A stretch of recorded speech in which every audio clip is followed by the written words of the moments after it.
Hello সবাই, আসছি ঢাকায় নিজের ব্যক্তিগত কাজে। খুবই ব্যস্ত, আবার শারীরিকভাবে একটু দুর্বল। ছোট একটা জ্বর হয়েছিল, ভিডিও দিতে চেয়েছিলাম, ব্যস্ততার জন্য দেওয়া হচ্ছে না।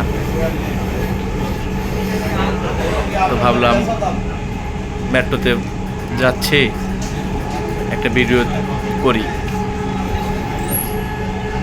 অবশেষে ঢাকা ভার্সিটির সৌন্দর্যটা আপনাদের দেখানোর চেষ্টা করতেছি। তো যাই হোক, সবাই দোয়া করবেন আমার জন্য, যেন সুস্থ হতে পারি অতি তাড়াতাড়ি। সবাই দোয়া করবেন, লাইক শেয়ার কমেন্টস করে সবাই পাশে থাকবেন। সকলকে ধন্যবাদ। ঢাকা বিশ্ববিদ্যালয় দরজাগুলো